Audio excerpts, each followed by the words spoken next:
हौवा गोदाननि न'आ बेनो नै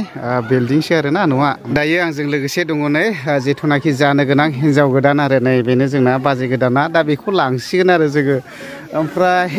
गोसोआव माबायदि मोनदों दिनै बेराफारसेजों खुसि बेराफारसेजों नागारलांसिगोन नालाय एसे बोरैबा मोनदों गाबनो ओंखारदों माने बयबो मिथिखायो गावजों गाव जेनेबा खेबसेयाव सानहरबा मिथियो ओरैहाय बिनानाव दा बिसोरो ने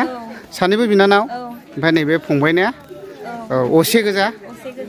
टटेल साबैसे दं न'खराव साब्रै आदसा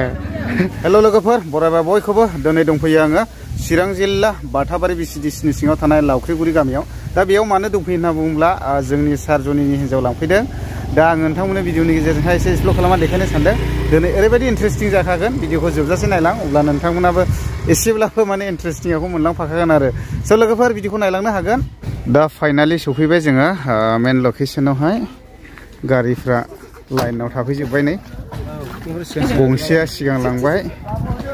दा लामायाव दोननोसै आरो गारिखौहाय ओमफ्राय जोंना हिन्जाव गोदाना नैबेयाव गाखोगोन बेखौ नै ओरैबायदि साजायनानै लाबोखादों हिन्जाव गोदान गाखोनो थाखाय ने हिन्जाव गोदाना बेयावनो गाखोगोन दा औ हिन्जाव गोदाना नैबे गारियावनो गाखोगोन आदसा ओमफ्राय हौवा गोदाना बेयावनो गाखोगोन आदसा दा बिदि आरोखि ओमफ्राय नै ओरैहाय गारिया सफैगासिनो दं ओमफ्राय नै जोंना हौवा गोदाना बेनो सारजनि ओमफ्राय अबाव नुजेननानै मोजां मोनदिखोरा सार जेनेबा आं एसे सोंबायलै डाइलग हिसाबै बावबायलै भाइ बावखाबाय दा ओमफ्राय गोबावद्राय गोसोखांना थाबायना फिलिंस माबायदि मोनखो मोजां मोनबाय हाबा जानायसैखाय औ दिनैहाय संसार जानायावहाय आगान हाबाय आरो ओरै दङ नै लोगोफ्रा ज' ज'नो ओमफ्राय नोंलाय मा बुंनो सानदों आंथ' मा होनबावनो माने लोगोनि हिन्जाव गोदान लांफैनो मोननानै गोसोआव ओरैबायदि गोजोननाय मोनदों आं माने बेफोरबायदि हिन्जाव गोदान लांनो मोनिया माने लांफैनो मोनिया बुहुत गोबाव जाबायमोन आं गैयाबाबो 10-15 बोसोरसो जाबायमोन आरो गारियाखौथ' मैयानो सुखादों हिन्जाव गोदान लांनो मोनफैगोनखाय दिनै एकदम ओरैबायदि अखा दोमैखादोंमोन मैया माने गुसुआनो थानो हालायामोन आरो होमब्लाबो आं ओरैबायदि गुसुखौ माने बावगारनानैब्लाबो गारिखौ थिखा सुदों आरो ओमफ्राय माथो हिन्जाव गोदानखौ नोंसो जानो बिदोंमोन बिदों हौवा गोदाना नागारा आंनि गारियावसो गाखोनांगौ गावनि गारियावसो जाथारोनो बिनांफोरखौ थिखोसिगोन बिनांफ्राथ' बिराद महर गोसा गोजाखा सिबायफोर बिराद मोजां मोजां ओमफ्राय गावनिहा गाखोनो थिनबावो ओमफ्राय नै ओरैहाय लाइन थाबाय आरोखि ना बरायनो थाखाय हौवा गोदानखौ माने दिनैहाय लांफैदों नालाय दा नै फुरा नानि मोना लाइन थाखाबाय आरो नै नायदो नोंसोर गामिनिफ्राय लांनायसै जोङो दा ने नै फुरा लाइनाव दंखासै आरो दा दसेनि उनावनो बरायनानै लांसिगोन आरो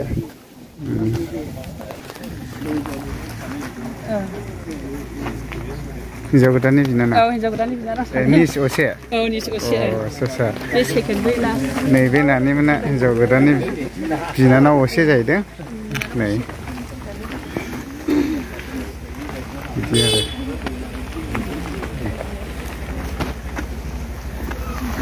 ओरैहाय फुरा हिंसा लाबाय नै दायो ओरै नायदो हिन्जाव गोदान लागो जाहैबाय ओमफ्राय नै ओरैजों नायदो हौवा गोदान लागो दा मोननैबो दैदेनगिरिफोरजोंहाय बेबायदिनो स्टेटमेन्ट लादों सोंलाय फिनलाय खालामलायदों आरो माने बेजों लोगोसे ओरैहाय हौवा गोदान हिन्जाव गोदानावबो सोंलाय फिनलाय लागासिनो दङ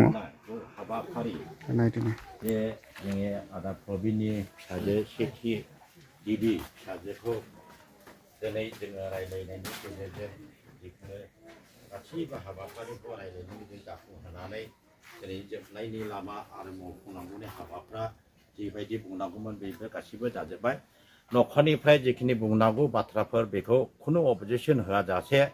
जोंनि गोसो गोरबोनि साननाय हनायफोरखौ बे न'खरनि बिमाजों लोगोसे बिफाजों लोगोसे मण्डलिनि जाथि बंस साफ्रोमबो मोजां रोखोमै जोङो खुला भाबै हगारना होबाय जाथों जोंनि फिसाया जेराव गोसो बहायनो गोथार गोसोजों बिथाङा जुलि लानायखौ जोङो हेंथा गैया मोजाङैनो हगारो खुनु अबजेक्सन गैया होननानै न'खरनिफ्राय मिथिहोनायनि थाखाय आं जोबोरैनो गामिनि जानानै जोंनि सफैनो हानाय साफ्रोमबो गोजोननायखौ मोनबाय बेनि थाखाय हाजासे आं इसोरखौ हामबायो आरो नोंथांमोनखौ हामबायदों आंनि बुंनो साननाय बेखौल' बुंनो सानदों बे लावख्रिगुरि मण्डलिनि गाहाय बे न'खरनि गिरिनिसिम जेखिनि जों थांखि लाना फैनाय बे गासैबो हाबाफारिखौ नोंथाङा गोसो खुलायैनो जोङो बेखौ मोजां रोखोमै मोजां जाफुंहोनायनि थाखाय आं हाजासे हामबाय होनायजों लोगोसे आं बेखौ बुंनो सानदों जे जोंनि मोननांगौ अधिकारानो जाहैबाय बिसासकरि अथारेस हाबानि गोहो बोलो होनना बुङो जोङो बिमा बिफानिफ्राय जोङो गोहो बोलोखौ जोङो फ्रियै हगारनो हानाय जुलि जानायनि गोहो बोलोखौ जोङो नांगौ बे हिसाबै जोङो गोहो बोलोनि थाखाय बे समाजनि मण्डलिनि सायाव बेखौ हरगोन जोङो बेखौ थिरांथा खालामदों दिनैनि गेजेरावनो Under Bongaigaon Circle, ESTD 1992, Post Office B Ladanguri, B.O.B. Ladanguri, PS Bijini, District Sirang, BTR Assam, PIN 783393, जुलि होनो हानायनि गोहो बोलाय आं श्री प्रबिन बसुमतारी गामि लावख्रिगुरि पस्ट अफिस B.O.B. लादांगुरि माने बाथाबारि लादांगुरि होननाय जायो आरोखि PS बिजिनि PIN 783393 डिस्ट्रिक्ट चिरां आंनि सेथि बिसाजो श्रीमती अन्जु बसुमतारी बैसो 25 जों गामि बालागारि मण्डली बालागारि रमान केथलिक चार्चनि श्री जनि नार्जारी बैसो 37.5 बिफा Shri Rupen Narzary late Rupen Narzary post office Amteka PS Jamguri district Chirang PIN 783393 नि 8थि बिसाज्ला जों गावसोरनि मोजां मोनलायनानै जुलि लानो रादाय खानायाव आंनिफ्राय आंनि न'खरनिफ्राय आंनि बाय बाहागिनिफ्राय गनायथि होनाय जाबाय बिथांमोना गावसोरनि मण्डलिनि नेमखान्थि बादियै बिसोरखौ जुलि होनो हासिगोन बेनिखायनो बे जुलि होनो हानायनि गोहो बिलाइखौ दिनै 9 तारिख जानुवारि 2025 खालार गाहायाव दिन्थिनाय मण्डलिनि साखिफोरनि गेजेरजों लिरनानै गथायनाय जाबाय बेयाव आंनि न'खरनि एबा बाय बाहागिफ्रा हेंथा होब्लाबो आयेनाव दायनिगिरि जागोन प्रेसिडेन्टआव दङ आं प्रानजित इसवारी सेक्रेटारियाव दङ सिलास नार्जारी ओमफ्राय बिफा प्रबिन बसुमतारी बिमा रेनु बसुमतारी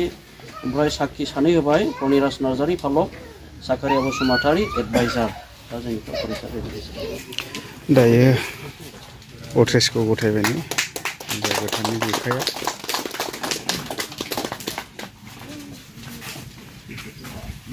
थाब बिदाय जाबाय दायो लानानै थांसिगोन हिनजाव गोदानखौहाय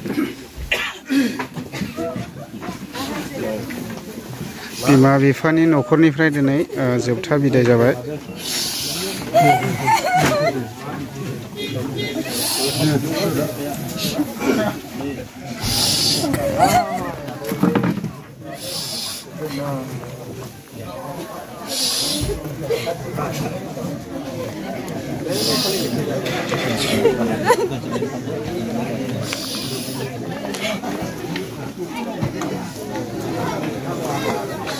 न'खरनि बिमा बिफा आरो जाय बाहागि गासैजोंबो बिदाय लाबाय आरो दायो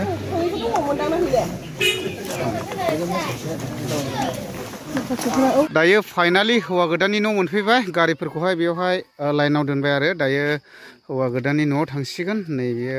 हिनजाव गोदान गाखोबोनाय गारिमोन दा बिदि आरो बेयाव दोनबाय ओमफ्राय जों एसे लेट जाबोदों आरो जोंना गारिया एसे माबा जादों ओमफ्राय दा हाबफैसिगोन आरो जोङो दा नैबेनो हौवा गोदाननि न'आ सारजनिनि न'आ बेनो आरो नै ओइ नै टावाराबो बिसिनिनो ओरै मबाइल टावार दं ओमफ्राय नैबेनो आरो न'आ औलै खाफाला गाज्रिहाय आमाय जोङो दासोलै दा बिदि आरो न'नि मानसियालाय फुरा जे न'नि मानसिया अजायालै नोंसोर मोनजाफैग्रोबाय आदसा नै ओरै फैलाय लाजिसे नै बिबाजैया आरामसे एसे लाजिदों हिनजाव गोदानसो बेबो दाखान लाजिबाय आरो नोंसोर जाखांखाबाय औ बिनानावफोर जाहैबाय बियो हिनजाव गोदाननि ओमफ्राय नै ओरैहाय गामिनि ओमफ्राय न' सिङावहाय हाबलाङिया हिनजाव गोदानाबो दङ बा नै इयावसो दंफैसै होस गाबोन ओंखाराखिसै दा गोजोनदों ना जायगाफोरखौ मोजां ने जोङो एसे लेट जाबोबायलै